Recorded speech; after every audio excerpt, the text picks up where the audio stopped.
1967년 6월 5일부터 10일 사이에 그 유명한 이스라엘의 6.1 전쟁이 임박했을 때에 이스라엘의 국방장관인 다야는 이스라엘의 승리를 장담했습니다.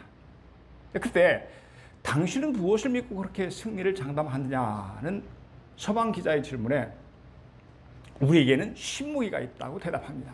신무기. 그래서 기자들은 이스라엘이 수소폭탄이나 원자폭탄을 능가하는 어떤 새로운 무기를 개발했을 것이라고 추측했습니다. 막상 전쟁이 시작되자 1천만의 작은 인구를 가진 이스라엘은 1억이 넘는 인구를 가진 이집트, 시리아, 요르단 3개 연합군과 싸워서 단 6일 만에 전쟁을 승리로 끝냈습니다. 그래서 우리는 그 전쟁을 가리켜서 6.1 전쟁이라고 그렇게 부릅니다.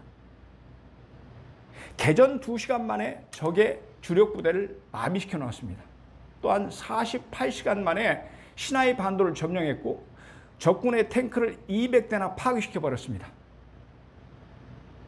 그렇다면 이스라엘이 공개하지 않았던 신무기는 무엇이었을까? 그것은 바로 시편 27편이었습니다. 전쟁 당시 이스라엘의 국방장관인 다야는 전방의 병사들을 내보내놓고 자신은 방송국에 앉아서 시편 27편을 읽었습니다. 여호와는 나의 빛이요 나의 구원이시니 내가 누구를 두려워하리요. 여호와는 내 생명의 능력이시니 내가 누구를 무서워하리요. 악인들이 내 살을 먹으려고 내게로 왔으나 나의 대적들 나의 원수들인 그들은 실족하여 넘어졌도다. 군대가 나를 대적하여 진칠지라도 내 마음이 두렵지 아니하며 전쟁이 일어나 나를 치려 할지라도 나는 여전히 태연하리로다. 여호와는 나의 빛이요 나의 구원이요 생명의 능력이시니 이렇게 말씀하죠. 하나님은 패배하여 넘어질 수밖에 없는 그런 전쟁에서 당신의 백성이 이스라엘을 든든히 세워주셨습니다. 그들을 완벽하게 지켜주셨습니다. 전쟁 중에도 그들에게 평안을 주셨습니다. 그러므로 다연이 고백했던 여호와 하나님은 그들의 빛이요 구원이요 능력이셨습니다. 또한 여호와 하나님은 영적 이스라엘인 우리의 빛이요 구원이요 능력이 되십니다. 바로 그 하나님을 나의 하나님으로 고백하게 될 때에 우리는 날마다 승리하는 삶을 살게 됩니다. 날마다 행복한 삶을 살게 됩니다. 날마다 성공하는 삶을 살게 될 줄로 믿습니다. 아멘. 오늘 우리가 함께 읽은 본문은 시편 127편이죠. 이것은 솔로몬이 지은 시입니다. 여러분, 본문은 우리에게 어떤 은혜를 말씀하나요? 첫째, 오직 하나님만이 인생의 집을 튼튼하게 세워주신다 하는 것입니다. 그렇게 말씀하죠. 1절 상반절에 보니까 여호와께서 집을 세우지 아니하시면 세우는 자의 수고가 헛되며, 여기서 집이란 단지 눈에 보이는 건물만을 의미하지는 않습니다. 그 집은 인생의 집이 될 수도 있고 또는 학문의 집 혹은 사업의 집이 될 수도 있습니다. 우리가 이 땅에서 도모하는 모든 것입니다. 그런데 솔로몬은 말합니다.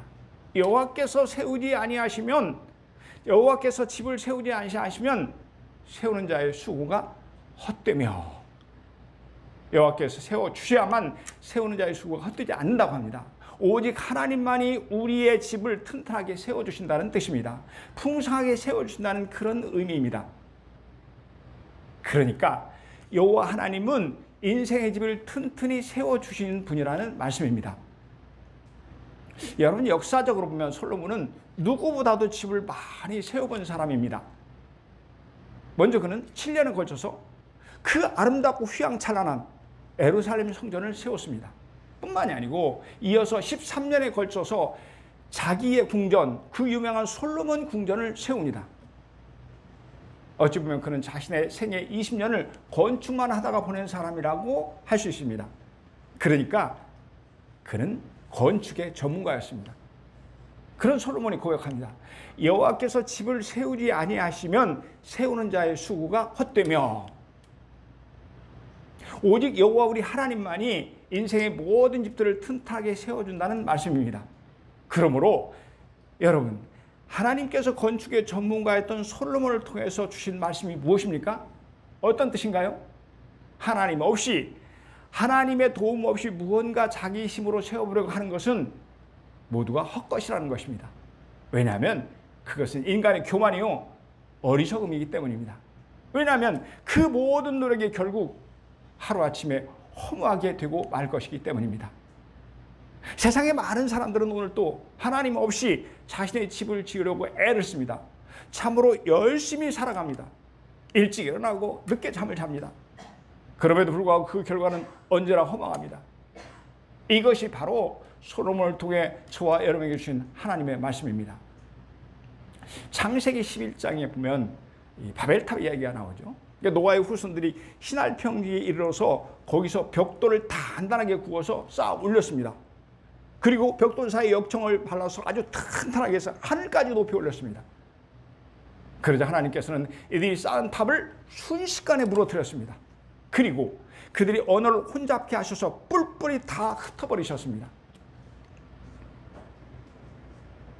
여호와께서 거기서 그들을 온 지면에 흩으셨으므로 그들이 그 도시를 건설하기를 그쳤더라. 창세기 11장 8절의 말씀입니다. 여러분, 왜 하나님께서 그들이 쌓은 탑을 무너뜨리셨나요? 왜 하나님께서 그들을 흩어버리셨나요? 하나님 없이 하는 모든 일의 어리석음을 알게 하기 위해서입니다. 인간의 교만을 징계하기 위해서입니다. 하나님 없는 인간의 모든 도모가 얼마나 허망한지를 깨닫게 하기 위함입니다. 왜냐하면 오직 하나님만이 인생의 모든 집을 튼튼하게 세워주시기 때문입니다. 아멘. 하나님께서 양치기 소년 다윗을 세워주셨습니다. 사무엘이 그에게 기름을 부어서 왕으로 세운 것 같지만 아닙니다. 그를 세워주신 분은 하나님이십니다. 하나님께서 다윗을 세워주셨습니다. 잘 알려진 대로 다윗은 8남매 중에 막내입니다. 그의 아버지 이색의 다윗은 안중에도 없었습니다. 아예 관심조차 두지 않았습니다. 그러니 그는 양치기 목동에 불과했습니다. 바로 이런 다윗이 이스라엘의 왕이 될 것이라고, 그것도 아주 훌륭한 왕이 될 것이라고 감히 누가 상상이나 할 수 있었을까요? 하나님께서 세워주지 않으면 불가능한 일이었습니다. 또한 요셉은 형들의 미움을 받고 애굽의 노예로 팔려갑니다. 그때부터 요셉은 밥하고 그리고 장작을 패는 노예 소년이었습니다. 게다가 그는 억울한 누명을 쓰고 감옥에까지 갇혔습니다. 여러분, 그런 요셉이 어떻게 애굽의 국무총리가 될 수 있었나요? 그것은 하나님이 세워주셨기에 가능했습니다. 그래서 요셉은 하나님의 세우심을 받고 이스라엘 민족을 기근 가운데서 구할 수가 있었던 것입니다. 유명한 영화 감독인 조지 루카스가 자서전을 냈습니다. 억만장자가 된 루카스는 30년 동안 자신이 쌓아온 사업의 마지막에 이런 고백을 합니다. 나는 쉴 줄도 모르고 열심히 성공만을 위해서 달렸다. 나는 내 자신이 무엇인가를 이루어야 한다고 생각하여 불철주야 열심히 뛰었다. 그리고 억만장자가 되기 위해 모든 것을 희생했다. 하지만 그 결과 나는 아내와의 관계를 잃어버렸다. 자식과의 사랑도 포기해버렸다. 결국 나는 슬픔과 좌절을 심으며 내 마지막 인생을 이렇게 비참하게 살아가고 있다. 말씀드린 대로 그가 자서전에서 고백한 말이에요. 그는 인생의 집을 지으려고 애를 썼지만 결국 실패했다고 합니다. 멋진 집을 지으려고 혼신의 노력을 기울였지만 오히려 철저하게 실패했다고 고백한 것입니다. 이처럼 우리 인생의 집을 세우는 것은 내가 아닙니다. 여러분, 내가 하면 실패할 수밖에 없습니다. 하지만 우리 하나님은 결코 실패하지 않으십니다. 결코 실수가 없으신 분이십니다. 사랑하는 여러분, 우리 인생의 집을 든든히 세워주시는 분은 전능하신 하나님이십니다. 내 가정을 행복하게 해주시는 분은 사랑이 한이 없으신 여호와 하나님이십니다. 내 사업을 창대하게 세워주시는 분은 내가 아니라 능력이 한이 없으신 하나님이십니다. 바로 그 하나님만이 내 인생의 모든 집을 아름답게 세워주실 줄로 믿습니다. 오직 전능하신 하나님만이 우리 인생의 집을 튼튼하게 세워주실 줄로 믿습니다. 오직 사랑이 풍성하신 그 하나님만이 우리의 가정을 행복하게 세워주실 줄로 믿습니다. 아멘. 또한 본문은 우리에게 어떤 은혜를 말씀하나요? 둘째, 우리 인생의 집을 세워주실 뿐 아니라 그 인생의 집을 완벽하게 지켜주십니다. 1절 하반절입니다. 여호와께서 성을 지키지 아니하시면 파수꾼의 깨어있음이 헛되도다. 이렇게 말씀하죠. 여호와께서 성을 지키지 아니하시면 파수꾼의 깨어있음이 헛되도다. 이 구절에서 성이라는 것은 마을, 또 가정, 자녀, 사업 등 우리가 누리고 있는 모든 것을 의미합니다. 그런데 여호와께서 성을 지켜주셔야만 그 성을 지킨 자의 수고가 헛되지 않게 된다고 합니다. 그렇죠? 그러니까 오직 여호와 우리 하나님만이 인생을 완벽하게 지켜주시는 분이라는 말씀입니다. 여러분, 진정 우리의 생명과 안전을 지키시는 분이 누구입니까? 우리의 사업과 직장을 지키시는 분이 누구입니까? 바로 여호와 하나님이십니다. 능력이 한이 없으신 하나님이십니다. 저와 여러분을 참으로 사랑하시는 여호와이십니다. 그렇습니다. 하나님이 지켜주시지 않으면 하늘 높이 쌓은 성곽도 육중한 금고나 수백 개의 자물쇠도 무용지물입니다. 어느 날 하나 아파트에 도둑이 들었습니다. 그런데 그 도둑은 대담하게도 밝은 대낮에 현관 문짝을 드러내고 돈과 귀중품을 모조리 털어갔습니다. 실제로 있었던 일이에요. 경찰이 와서 옆집 주민에게 왜 신고를 하지 않냐고 물었더니 문짝을 고치러 온 사람인 줄 알았다고 말을 하더랍니다. 이처럼 인간은 스스로 아무것도 지킬 수 없습니다. 아무리 애를 쓴다 해도 소용이 없습니다. 그저 헛수고만 하게 됩니다. 하지만 우리 하나님은 그렇지 않습니다. 그분은 불꽃 같은 눈으로 우리를 지켜보십니다. 뿐만이 아니라 눈동자처럼 우리를 지켜주십니다. 하나님은 저와 여러분을 완벽하게 지켜주십니다. 우리 자녀를 완벽하게 지켜주십니다. 내 사업을 완벽하게 지켜주십니다. 여러분, 아멘입니까? 여러분, 도대체 우리가 어디에 숨으면 안전할까요? 그 어느 곳도 안전을 장담하지 못합니다. 오직 하나님만이 우리의 안전하게 지켜주십니다. 육중한 대문이나 견고한 차가 우리의 안전을 지켜주는 것이 아닙니다. 전능하신 하나님이 지켜주셔야 합니다. 무소부재하신 여호와께서 우리를 돌봐주셔야 합니다. 최근 고고학자들이 솔로몬의 궁전이라는 성문터를 발견했습니다. 다른 것은 다 없어지고 오직 성문터만 나왔습니다. 그런데 그 성문을 보니까 사중문으로 되어 있었습니다. 만일 저기 공격에서 많은 희생을 치르고 성문 하나를 열고 들어오면 두 번째의 성문이 기다리고 있습니다. 또다시 엄청난 희생을 치르고 성문을 열어보면 다음으로 세 번째의 성문이 기다리고 있습니다. 그러니 도대체 성문이 몇 개나 있는지 모르게 그만 힘이 빠져서 더 이상 공격을 못하고 돌아가 버리고 말았다는 것입니다. 이렇게 사중문을 만들어서 자신의 안전을 지키려고 했던 솔로몬이 고백합니다. 우리 같이 읽습니다. 시작. 여호와께서 성을 지키지 아니하시면 파수꾼의 깨어있음이 헛되도다. 아멘. 그러니까 여호와께서 지켜주셔야만 파수꾼의 깨어있음이 헛되지 않게 된다는 것이죠. 왜냐하면 오직 여호와 하나님만이 저와 여러분을 완벽하게 지켜주시는 분이기 때문입니다. 아멘. 우리 같이 읽습니다. 시작. 산들이 예루살렘을 두름과 같이 여호와께서 그의 백성을 지금부터 영원까지 두르시리로다. 아멘. 시편 125편 2절의 말씀입니다. 제가 이제 하나님께서 은혜를 주셔서 성지순례를 갔는데 예루살렘이 어디에 있냐면 높은 분지에 있어요. 높은 곳에 있는데, 그런데 그 동서남북 사면 중에서 3면이 다 깎아지른 절벽이에요. 그러니까 그쪽은 공격을 못해요. 지역적으로 볼 때 3면이 깎아지른 듯한 절벽으로 천의 요새집니다. 이처럼 하나님께서는 당신의 백성을 팔을 벌려서 둘려 보호해 주신다고 합니다. 지금부터 영원까지 들려주신다고 합니다. 완벽하게 지켜주신다는 말씀입니다. 여호와께서 너를 지켜 모든 환난을 명쾌하시며 또 내 영혼을 지키시리로다. 아멘. 여호와께서 너를 지켜 모든 환난을 면하게 하시며 이렇게 말씀하죠. 그러니까 여호와께서 우리를 지켜주시기에 모든 환난을 면하게 된다고 하는 것입니다. 우리의 인생을 완벽하게 보여주신다는 말씀입니다. 여러분, 그렇다면 여호와 하나님은 어떻게 우리를 완벽하게 지켜주시나요? 이스라엘 지키시는 이는 졸지도 아니하시고 주무시지도 아니하시리로다. 시편 121편 4절의 말씀입니다. 이스라엘 지키시는 하나님은 졸지 않으신다고 합니다. 저와 여러분을 지켜주시는 하나님은 주무시지 않으십니다. 그래서 밤낮으로 우리를 지켜주십니다. 영원토록 저와 여러분을 보호해 주십니다. 아멘. 사랑하는 여러분, 여호와 우리 하나님은 우리 인생을 완벽하게 지켜주실 줄로 믿습니다. 그분은 우리의 자녀를 완벽하게 지켜주실 줄로 믿습니다. 여호와 우리 하나님, 그분은 내 사업을 완벽하게 지켜주실 줄로 믿습니다. 아멘. 하나님 우리에게 어떤 은혜를 베푸시나요?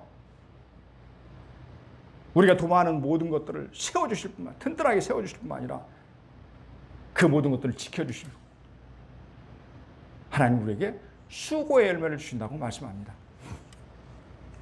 너희가 일찍 일어나고 늦게 누며 수고의 떡을 먹음이 헛되도다. 이렇게 말씀하시죠. 무슨 뜻입니까? 인간이 땀을 흘리며 노력을 한다고 해서 다 잘 되는 것이 아니라고 합니다. 하나님의 도우심이 없다면 새벽잠을 아껴가면서 밤늦게까지 일을 해도 아무 소용이 없다는 것입니다. 물론 우리는 땀을 흘리며 노력해야 합니다. 하지만 그런다고 해서 모두가 다 열매를 맺는 것이 아닙니다. 그렇죠? 때로는 모든 수고가 하루아침에 날아갑니다. 순식간에 물거품이 되고 맙니다. 그러므로 하나님이 은혜를 주셔야 합니다. 하나님이 도와주셔야 합니다. 그렇습니다. 하나님은 우리의 수고에 보상을 주십니다. 하나님은 우리에게 수고의 열매를 주시는 분이십니다. 우리 천천히 같이 읽겠습니다. 시작. 여호와를 경외하며 그의 길을 걷는 자마다 복이 있도다. 내가 내 손이 수고한 대로 먹을 것이라. 내가 복되고 형통하리로다. 아멘. 내가 내 손이 수고한 대로 먹을 것이라 이렇게 말씀하죠. 그렇습니다. 하나님은 우리가 하는 수고에 아름다운 열매를 주실 줄로 믿습니다. 풍성한 열매를 주실 줄로 믿습니다. 복된 열매를 주실 줄로 믿습니다. 또 말합니다. 하나님께서 우리에게 어떤 은혜를 베푸시나요? 하나님은 우리에게 평안한 잠을 주신다고 2절 하반절에서 말씀합니다. 그렇죠? 그러므로 여호와께서 그의 사랑하신 자에게는 잠을 주시는도다. 평안한 잠은 엄청난 은혜입니다. 평안은 하나님이 주시는 놀라운 축복입니다. 평안은 하나님이 주시는 선물입니다. 또한 단잠은 억만금을 주고도 살 수 없습니다. 그렇죠? 여러분이 그저 잠자리에 눕기만 하면 잘 주무신다고 한다면 여러분 참으로 행복한 자입니다. 그러므로 평안한 잠은 하나님이 주시는 은혜입니다. 주님께서는 말씀하십니다. 평안을 너희에게 끼치노니 곧 나의 평안을 너희에게 주노라. 내가 너희에게 주는 것은 세상이 주는 것 같지 아니하리라. 너희는 마음에 근심하지 말고 두려워하지도 말라. 아멘. 곧 나의 평안을 너희에게 주노라. 주님은 우리에게 이렇게 말씀하십니다. 주님께 주시는 평안입니다. 그것은 하늘의 평안입니다. 그것은 신령한 은혜입니다. 하나님 당신의 백성은 우리에게 이 놀라운 평안을 선물로 주십니다. 그러므로 우리는 근심하지 않아도 됩니다. 우리는 두려워할 필요가 전혀 없습니다. 왜냐하면 하나님께서 우리를 지켜주시고 우리에게 평안을 주시기 때문입니다. 어느 미술대학교에서 평화라는 주제를 가지고 작품을 공부한 적이 있었습니다. 많은 학생들이 심혈을 기울여서 작품을 제출합니다. 그 중에는 파란 가을 하늘에 떠가는 하얀 뭉게 그룹을 그린 학생도 있었습니다. 이게 얼마나 평화로운 모습입니까? 또 어떤 학생은 잔잔한 바닷가에 배 한 척이 떠있는 평화로움을 그렸습니다. 그런가 하면 또 다른 학생은 푸른 초장 위에 한가로이 풀을 뜯고 있는 양의 그림을 그려놓았습니다. 이 모든 것이 평화를 주제로 한 것입니다. 그런데 그 가운데 한 학생의 그림이 선정되었는데 그 작품은 이런 것입니다. 풍랑과 태풍이 휘몰아치는 바닷가 옆에 있는 오막살이 안에서 어린아이가 평안히 엄마의 젖을 빨고 있는 것입니다. 그렇습니다. 오늘 우리의 주변에는 거센 풍랑이 휘몰아치고 있습니다. 시대적인 풍랑, 경제적인 풍랑, 정치적인 거센 풍랑이 몰려오고 있습니다. 온갖 위험과 죽음의 풍랑이 파도치고 있습니다. 그럼에도 불구하고 주님 품에 있기만 하면 우리는 한없이 평안합니다. 왜냐하면 주님께서 당신의 평안을 우리에게 주시기 때문입니다. 여러분 아멘입니까? 우리 피아노 반주에 맞춰서 평안을 너에게 주노라. 우리에게 평안을 주신 그 하나님을 우리 이 시간 뜨겁게 찬양했으면 좋겠습니다.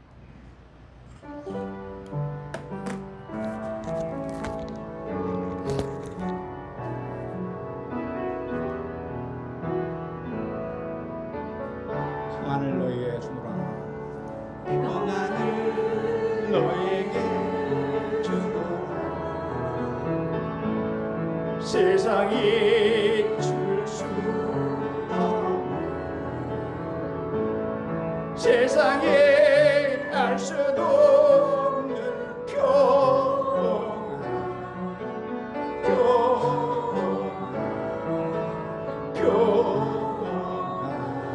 평안을 내게 주노. 기쁨을 너에게 주노라.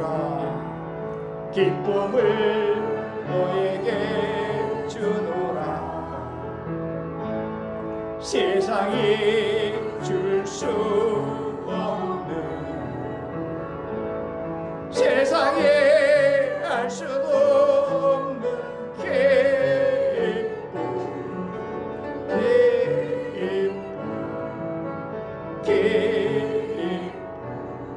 기쁨을 내게 주노라. 행복을 내게 주노라. 행복을 너에게 주노라. 아멘. 세상이 줄 수 없는, 세상에 알 수도 없는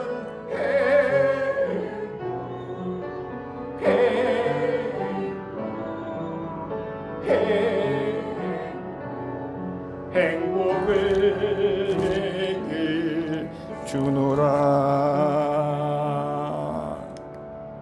여러분 아멘입니까? 그렇다면 여러분, 우리가 어떻게 하면 이런 복을 누릴 수가 있을까요? 첫째, 오직 하나님만 의지하시기 바랍니다. 내 능력과 내 지혜와 내 지식을 내려놓고 오직 하나님만 의지하시기 바랍니다. 그러면 어떻게 하는 것이 하나님만 의지하는 것인가? 하나님, 저는 너무너무 부족합니다. 저는 너무너무 연약합니다. 그러니 제발 저를 도와주세요. 하나님께서 돌보아 돕지 아니하시면 저는 아무것도 할 수 없습니다. 귀인들을 의지하지 말며 도울 힘이 없는 인생도 의지하지 말지니 야곱의 하나님을 자기의 도움으로 삼으며 여호와 자기 하나님에게 자기의 소망을 둔 자는 복이 있도다. 아멘. 도울 힘이 없는 인생을 의지하지 말라고 합니다. 오직 여호와 하나님만 의지하라고 합니다. 여호와 자기 하나님에게 자기의 소망을 둔 자는 복이 있다고 말씀합니다. 여호와 그분은 우리의 하나님이십니다. 저와 여러분의 하나님이십니다. 그분은 나의 하나님이십니다. 하나님 바로 이렇게 고백하는 자에게 복을 주시는 분이십니다. 그러므로 오직 하나님만을 의지하시기 바랍니다. 아멘. 우리가 어떻게 하면 이런 복을 누릴 수 있을까요? 둘째, 오직 하나님만 바라보시기 바랍니다. 상전의 손을 바라보는 종들의 눈같이, 여주인의 손을 바라보는 여종의 눈같이, 우리 같이 읽습니다. 우리의 눈이 여호와 우리 하나님을 바라보며 우리에게 은혜 베풀어 주시기를 기다리나이다. 아멘. 종들은 온종일 주님의 눈치를 봅니다. 그렇죠? 또한 당시의 주인들은 말로 하기가 귀찮아서 손가락으로 종들에게 명령을 했다고 합니다. 그래서 종들은 주인의 손만 쳐다봅니다. 그러므로 종이 그 상전의 눈을, 여종이 그 주모의 손을 바라본 것 같이 우리는 오직 여호와 하나님만 바라보아야 할 줄로 믿습니다. 하나님, 당신이 나를 돕지 않으면 나는 아무것도 할 수 없습니다 하는 간절한 마음으로 하나님을 바라보는 것입니다. 바로 이것이 하나님 앞에서의 겸손입니다. 그런 자는 오직 하나님께만 소망을 둡니다. 하나님의 긍휼히 여겨주심을 간절히 소망합니다. 그래서 하나님 앞에 간절히 기도합니다. 사랑하는 여러분, 하나님은 우리 인생을 든든하게 세워주시는 분이십니다. 우리 인생을 완벽하게 지켜주시는 분이십니다. 우리가 하는 수고의 열매를, 풍성한 열매를 주시는 분이십니다. 뿐만 아니라 우리에게 평안의 단잠을 주시는 분이십니다. 그러므로 우리는 날마다 그 하나님을 뜨겁게 찬양해야 할 줄로 믿습니다. 아멘. 여호와께서 예루살렘을 세우시며 이스라엘의 흩어진 자들을 모으시며 상심한 자들을 고치시며 그들의 상처를 싸매시는도다. 아멘. 그렇습니다. 하나님은 한 국가를 세우시고 한 인생도 세워주십니다. 가정을 세워주시고 교회를 세워주십니다. 하나님께서 우리 하늘교회를 세워주셨습니다. 또한 하나님은 부족한 저를 이렇게 설교하는 목사의 자리에 세워주셨습니다. 이 모든 것들은 하나님께 세워주신 것입니다. 그러므로 우리는 오직 모든 것을 든든하게 세워주시는 여호와 하나님만 의지해야 할 줄로 믿습니다. 오직 그분만을 바라보아야 할 줄로 믿습니다. 날마다 그분을 찬양해야 될 줄로 믿습니다. 아멘.